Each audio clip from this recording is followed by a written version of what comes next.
The old mirror's crushing secret. Listen closely, for this is a tale of two cousins whose fates were tied to a single, terrible secret. In the village of Aziza, where the red earth met the sacred forest, lived Alma and Neka.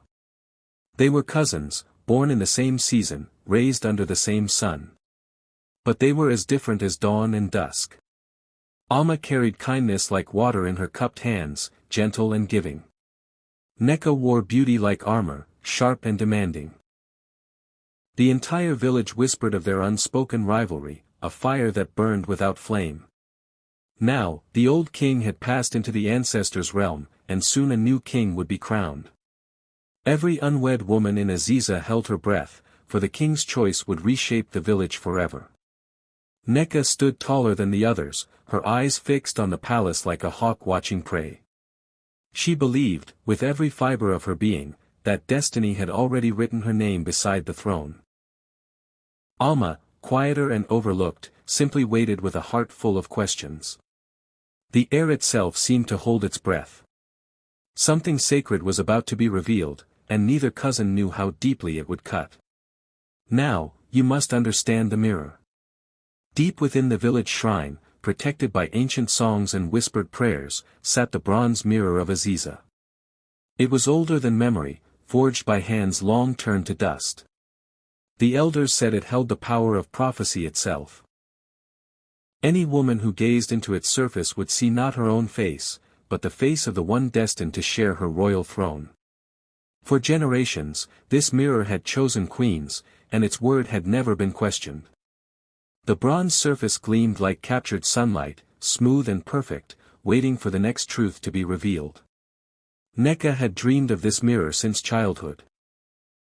She would stand before her polished calabash at night, practicing queenly expressions, imagining the king's handsome face appearing in the bronze. "The mirror will show him to me," she would whisper to herself, her voice thick with certainty. "Everyone will see that I was born for the crown." She believed it the way a river believes in the ocean, completely, without doubt. But prophecy, dear ones, is a snake that often bites the hand that reaches for it too eagerly. The testing day had not yet been announced, but Elder Obesai, keeper of the shrine, moved like smoke through the village. He was ancient beyond counting, his eyes clouded but somehow seeing more than the young. One evening, as Alma returned from the river with water balanced on her head, the elder stepped from the shadows of the sacred fig tree. His bony hand touched her shoulder, light as a moth. "Come, child," he whispered, his voice crackling like dry leaves. "The mirror calls for you first, though you did not ask for it." Alma's heart jumped like a startled bird. "Elder, I am not worthy." "Worthiness is not what the mirror measures," he interrupted, his clouded eyes finding hers.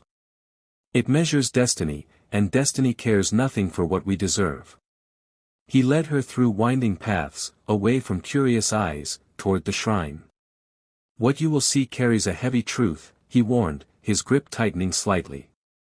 "The mirror shows what must be, not what we wish. And child," he paused at the shrine's entrance, "not all prophecies are blessings. Some are burdens wrapped in light." The shrine was cool and dark, smelling of ancient incense and secrets.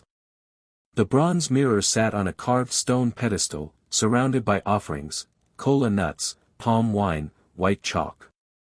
Elder Obesai gestured for Alma to approach. Her legs felt weak, but she moved forward, her bare feet whispering against the earth floor. "Look," he commanded softly. "Look and accept what destiny shows you." Alma leaned forward, her reflection vanishing as if the mirror swallowed it whole. Then, like dawn breaking through night, another face emerged. It was a man's face, strong and kind, with eyes that seemed to carry the weight of wisdom.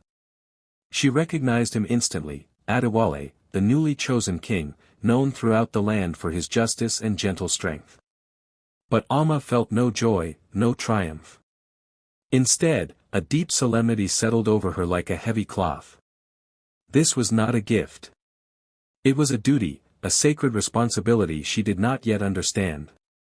"I see him," she whispered, her voice trembling. "I see King Adewale." Elder Obasai nodded slowly, but his expression was troubled, as if the mirror had confirmed his deepest fear. Then it is sealed, he said quietly. What Amma did not know, what she could not have known, was that she was not alone. Behind the woven mats that lined the shrine's walls, hidden in the careful shadows, crouched Neka. She had followed them, her heart burning with suspicion and desperate hope. Now, through a small gap in the matting, she watched her cousin's face illuminated by the mirror's strange light. And she saw everything. She saw the king's face appear in the bronze. She saw the prophecy choose Amma, humble, unremarkable Amma, instead of her. The rage that flooded Neka's body was like poison, hot and blinding. Her perfectly painted lips pulled back from her teeth. Her fists clenched so hard her nails drew blood from her palms. No, she mouthed silently, her whole body shaking. No, no, no. This could not be. She was the beautiful one, the strong one, the one who had prepared her entire life for the crown. How dare the mirror choose plain, simple Amma? How dare destiny overlook her? In that moment, hidden in the shadows, Neka made a vow that would poison everything to come. I will destroy you, she whispered to the darkness. I will take what should have been mine. Neka moved like a serpent, silent and calculated. 3 nights after Amma's secret test, when the moon hid its face behind clouds, Neka crept into the shrine. She knew the paths, knew the elder's habits, knew exactly when he would be deep in meditation. The bronze mirror sat waiting, innocent and powerful. Neka wrapped it carefully in dark cloth and carried it away like a stolen child. But theft alone would not be enough. She needed Amma destroyed, not just defeated. So Neka gathered objects from the shrine, sacred beads, blessed chalk, a small carved figure meant only for the priest's hands. These she planted carefully in Amma's hut, hiding them in the thatch, beneath the sleeping mat, inside the grain basket. Then, with tears she did not feel, Neka ran screaming to the village square. The shrine has been violated, she wailed, her voice carrying to every compound. The mirror is stolen. We are cursed. The village erupted like a disturbed anthill. Warriors ran to the shrine. Women clutched their children. And Neka, with perfect, calculated horror, whispered to the gathering crowd, I saw someone near the shrine last night. Someone who should not have been there. Someone, humble and quiet, who we would never suspect. The trial was swift and brutal, for fear makes people cruel. The village council gathered beneath the ancient Irako tree, their faces hard with terror. When the sacred objects were found in Amma's hut, the evidence seemed undeniable. Amma stood in the center of the circle, her eyes wide with disbelief. I did not do this, she pleaded, her voice breaking. I would never. The cursed items were found in your home, an elder shouted. You have corrupted the prophecy. But I was invited to the shrine by Elder Obasai himself, Amma protested desperately. He showed me. Neka stepped forward then, tears streaming down her beautiful face. Elder Obasai is old and easily deceived, she said, her voice trembling with false sorrow. Perhaps she tricked him, made him believe she was worthy. And when the mirror did not show her what she wanted, she stole it in rage. The crowd murmured agreement. It made sense to them, this simple story. Amma, they decided, had grown jealous of Neka's beauty and status, had tried to steal the prophecy, and had failed. Now she had brought a curse upon them all. No amount of pleading would change their minds. Fear had made their judgment, and fear does not listen to truth. The sentence was exile. Amma was stripped of her family name, her clan marking scrubbed from her skin with rough sand and bitter herbs until she bled. They took her fine wrapper and gave her rags. They took her name and gave her silence. At dawn, she was led to the edge of the perilous forest, that dark tangle of trees where leopards hunted and spirits wandered. You will not return, the chief elder pronounced, his voice hard as stone. If you are seen in Aziza again, you will be killed. This is the price of your crime. Alma did not cry. She had no tears left.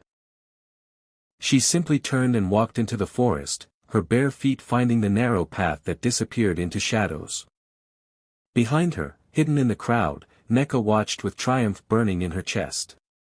The stolen mirror, wrapped in cloth, sat heavy in her arms. She had won. The obstacle was removed. The crown would be hers. But as Alma vanished into the dark trees, Elder Obasai, standing at the very back of the crowd, closed his eyes in pain. He knew what was coming. He knew the terrible truth of the mirror. And he knew that Neka had just sealed her own destruction with her own hands. Neka wasted no time. The very night Alma was exiled, she locked herself in her hut with the stolen mirror. She had heard whispers all her life, stories of rituals, of ways to enhance the mirror's magic, to bend prophecy to your will. Now, alone with the bronze surface gleaming in the lamplight, she began. She burned special herbs that made the air thick and dizzy. She cut her palm and let 3 drops of blood fall onto the mirror's face. She chanted words she had learned from a traveling medicine woman, old words in Elan. Gauge that tasted like ash on her tongue. Show me as I am meant to be, she commanded the mirror. Make me irresistible. Make me queen. The mirror's surface rippled like disturbed water. Then, slowly, her reflection changed. Her already beautiful face became breathtaking, almost painful to look at. Her skin seemed to glow from within. Her eyes held a magnetic pull that could snare souls. Neka smiled, her heart racing with dark joy. This was power. This was destiny corrected. She practiced walking like a queen, speaking like a queen, holding her head with regal certainty. By morning, she was no longer just Neka.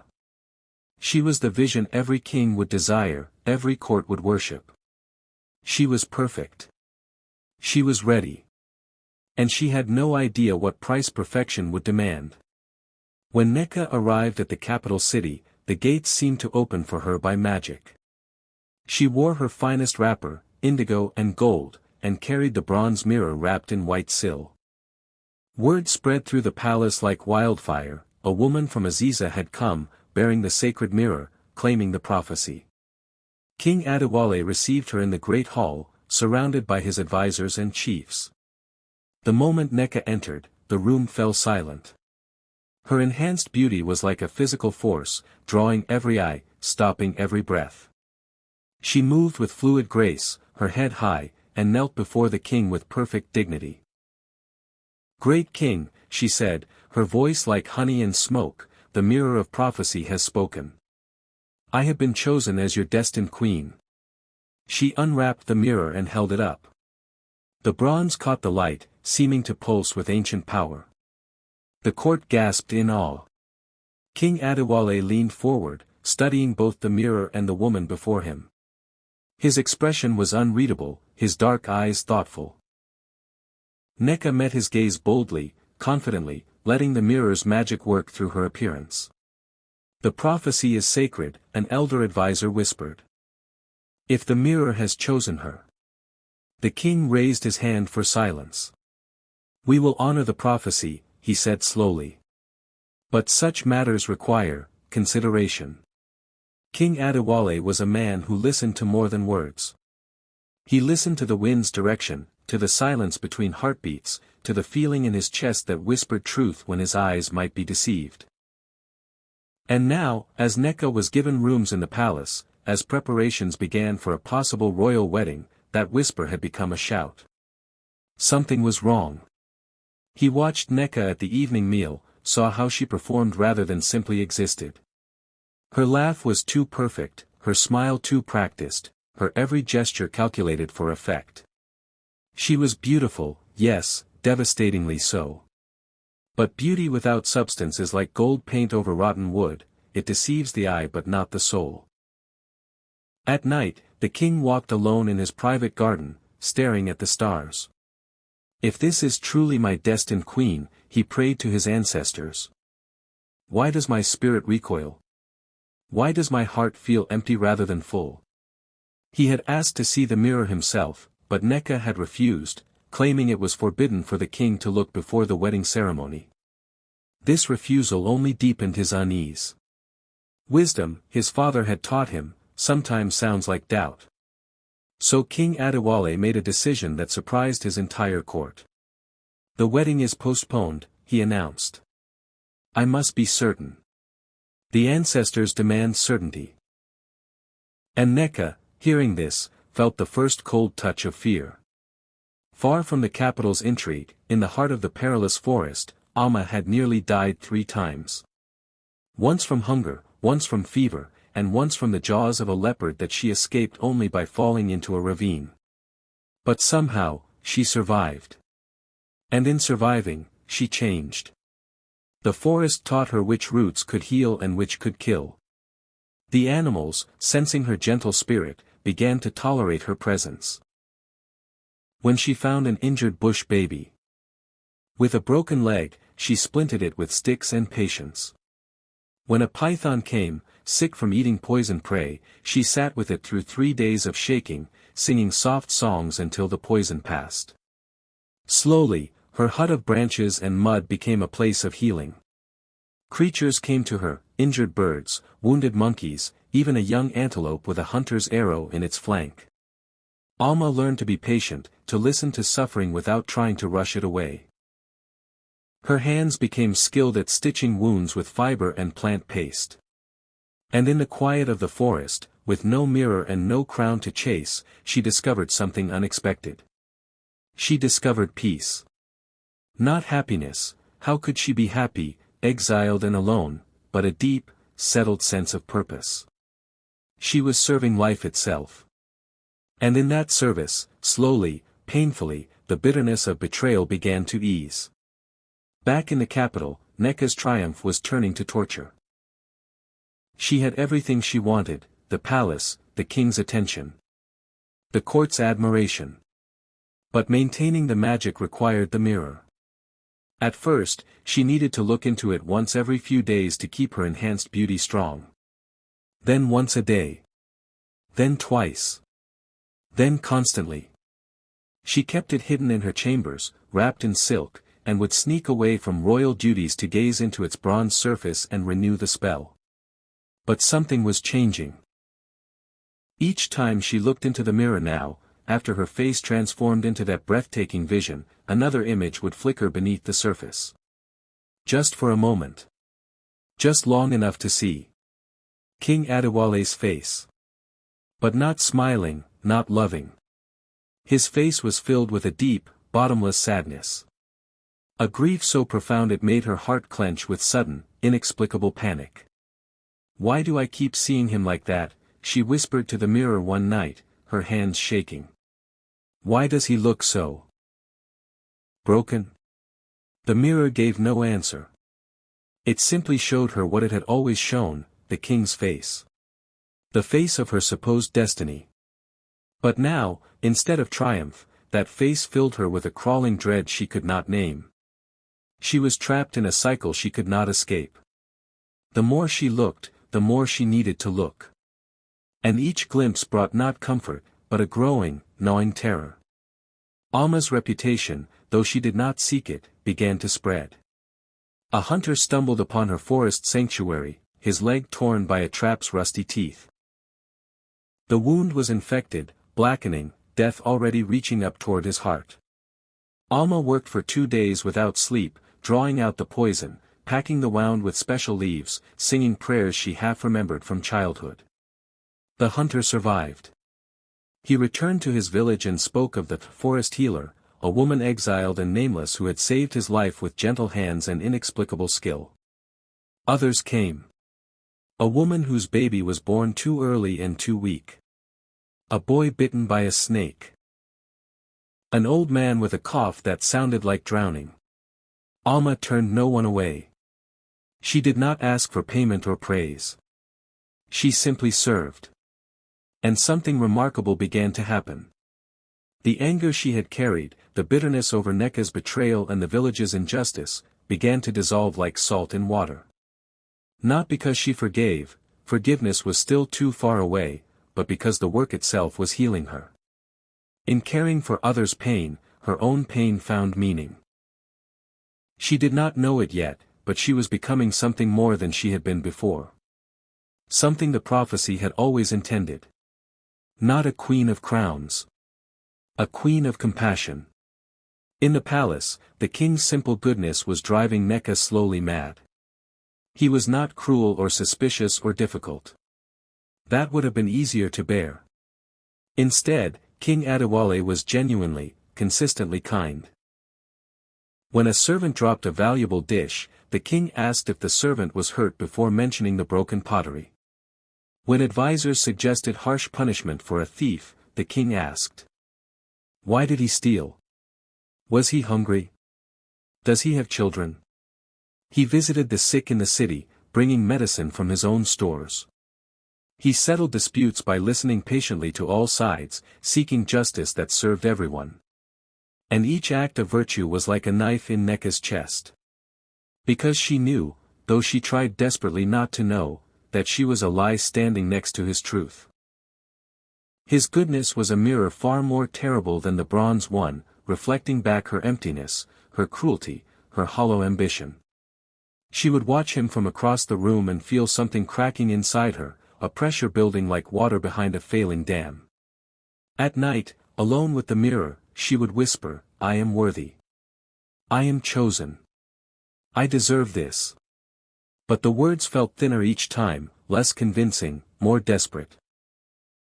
And when she looked into the bronze surface now, the king's sad face seemed to stare directly at her, seeing through every lie, judging every deception. The performance was becoming unbearable. She could feel her carefully constructed self starting to splinter. Elder Obasai knew he was dying. The sickness had taken root in his belly, spreading like dark water through his old body. He could no longer tend the shrine, could barely walk the paths he had walked for 60 years. So he did something no keeper of sacred mysteries had ever done before. He left the village and dragged himself, step by agonizing step, into the perilous forest. He asked travelers for the forest healer. And after 2 days of searching, he found her. Alma looked up from grinding medicine to see the elder collapsed at her doorway, his breathing shallow and wet. Recognition hit her like a physical blow. This was the man who had warned her, who had shown her the mirror. The man who had not spoken up during her trial. She could have turned him away. Part of her wanted to. But that part was smaller now than it once had been. She pulled him inside, gave him water, made him comfortable on soft leaves. For 3 days, she tended him, knowing the sickness was beyond her skill, knowing she could only ease his passage, not prevent it. On the 4th morning, with death's shadow across his face, Elder Obasai gripped her hand with surprising strength. "Forgive me," he rasped. "I should have protected you. I should have spoken the truth." "What truth?" Alma asked softly. And then he began to speak the words that would change everything.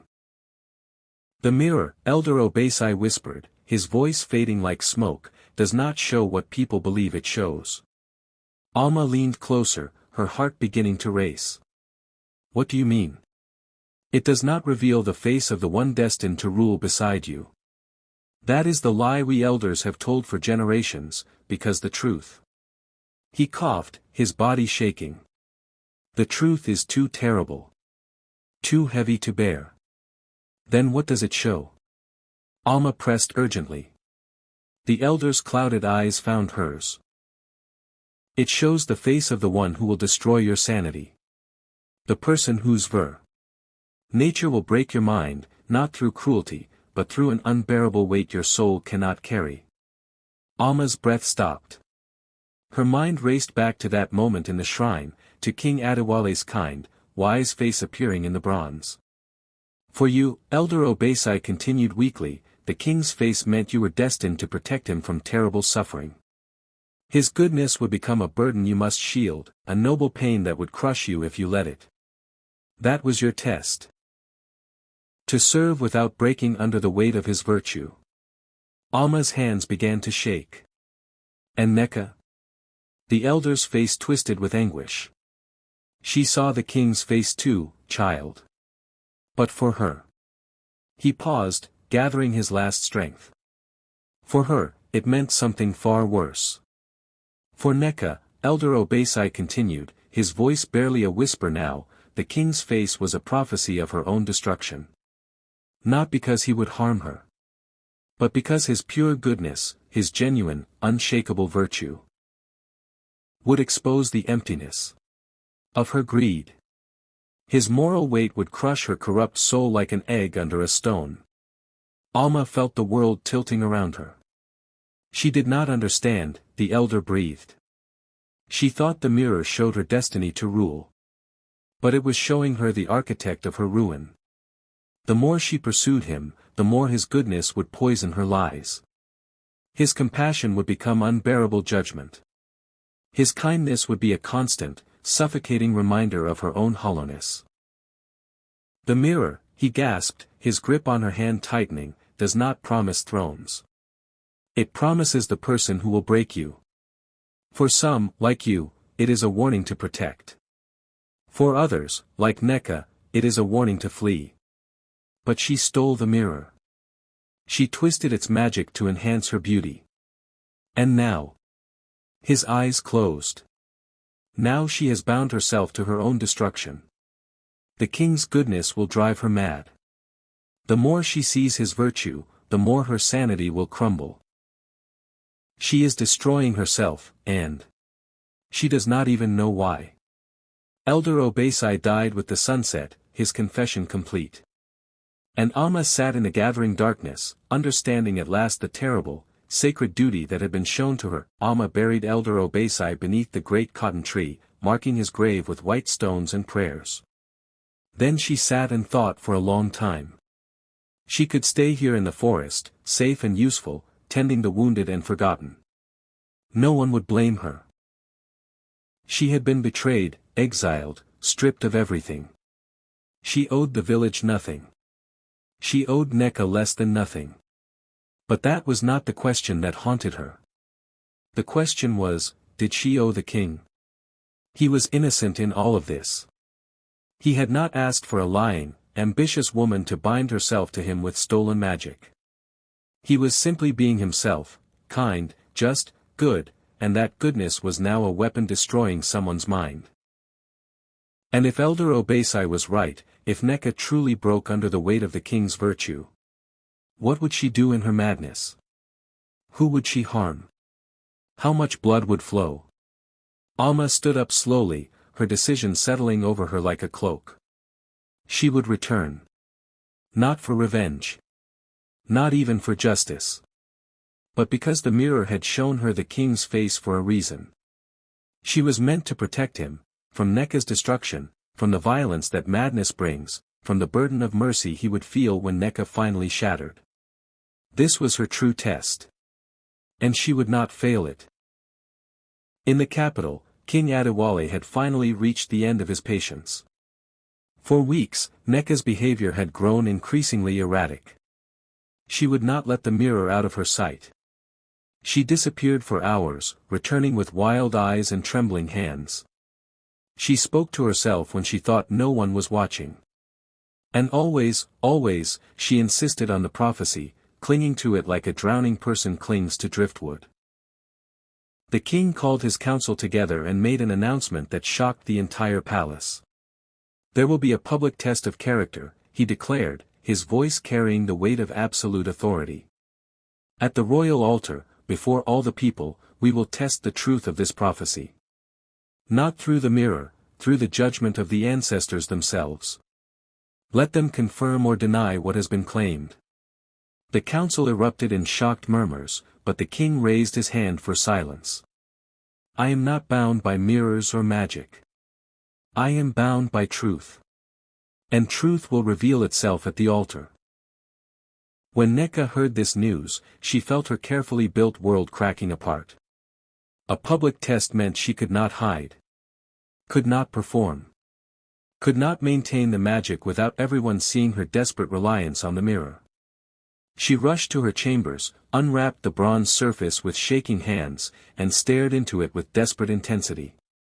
Tell me what to do, she whispered frantically. Tell me how to survive this.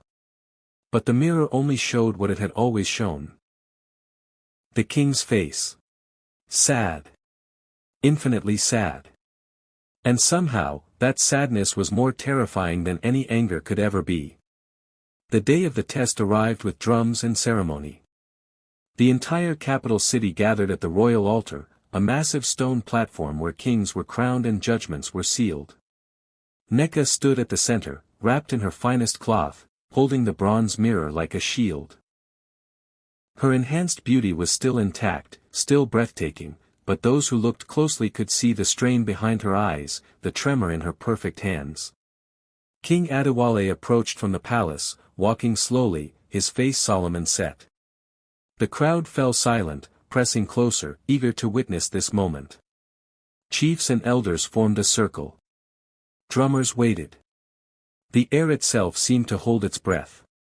And then, at the very edge of the crowd, a figure appeared. Thin, dressed in simple cloth, with scars on her arms and dirt under her nails. No one recognized her. No one paid attention. But Alma had arrived. She pushed through the crowd carefully, her heart pounding. She did not know what she would do, only that she had to be present. Had to witness. Had to intervene if the moment demanded it. Neca, frantic and cornered, clutched the mirror tighter. She saw the king approaching and made a desperate decision. She would look into the mirror one final time, right here, in front of everyone. She would renew the magic so powerfully that no test could deny her claim. Her hands shook as she raised the bronze surface to her face, but as King Adewale drew near, something changed. The air grew heavy, thick with an ancient presence. The king, his suspicions and spiritual unease finally crystallizing into understanding, looked at Neca not with anger, but with profound, bottomless pity. His eyes held such deep compassion, such genuine sorrow for what she had become, that it was like a physical force. And in that moment, the mirror rejected her. The bronze surface rippled violently. The magic that had sustained her beauty cracked apart like dried clay. Before the shocked eyes of hundreds of witnesses, the mirror's face melted. The solid bronze turned liquid, flowing like water, dripping between Neca's fingers. It pooled on the stone altar, no longer metal but something else, a dark, reflective surface like a still pond. Neca stared down at it, unable to look away, and the liquid mirror showed her one final image. Not the king as she had seen him before. Not his face young and handsome and full of promise.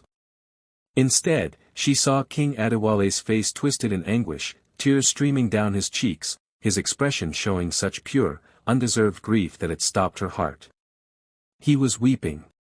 Weeping for her. For what she had done to herself. For the soul she had destroyed in pursuit of a crown. And in his tears was more love than she had ever felt in her entire life. That was what broke her, the love in those tears was the final, crushing weight. Because Neca understood. In one terrible moment of clarity, what she had truly destroyed. Not just Alma's life. Not just the prophecy. But the possibility of being genuinely loved by a genuinely good man.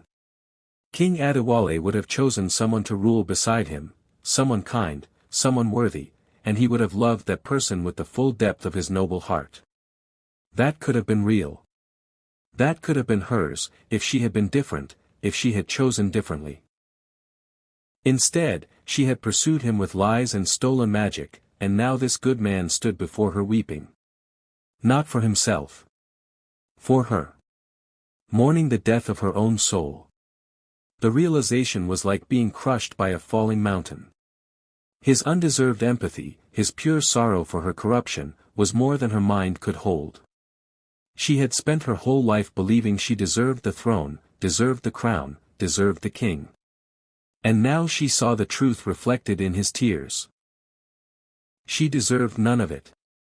And worse, much worse, his goodness was real. His compassion was real. His grief for her wasted life was real. She had destroyed something precious to chase something empty. The shame of it, the unbearable weight of his virtuous sorrow, shattered her mind like a stone through glass. Neka screamed. And then she simply broke. Her eyes went distant, unseeing. Her perfect posture collapsed. And she began to weep without end, lost in a madness she would never escape. Chaos erupted in the crowd, but one voice cut through the noise. Neka. Alma pushed forward, running toward her cousin. The guards moved to stop her, but King Adewale raised his hand. Let her through. Alma knelt beside Neka, pulling her broken cousin into her arms. Neka did not recognize her. Neka recognized nothing now. But Alma held her anyway, rocking her gently, whispering soft words of comfort. The crowd watched in stunned silence. Then, slowly, King Adewale approached. He looked down at the two women, one mad, one merciful. And recognition dawned in his eyes. He looked down at Alma, still holding her broken cousin. This woman, he said, has shown me what true strength looks like. Not the strength to take or to perform or to dazzle. But the strength to serve. The strength to forgive. The strength to hold those who harmed her and offer them comfort in their destruction. He extended his hand to Alma. Rise. You are the one who shares my burden, who understands the weight of mercy, who can stand beside me without breaking. If you will have it, the throne is yours not by prophecy, but by virtue.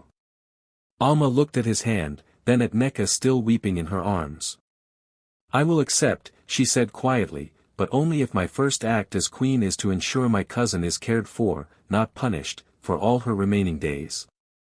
It will be so, the king agreed. And so it was. The bronze mirror, its purpose fulfilled and its magic exhausted, was taken to the deepest part of the shrine and sealed away forever.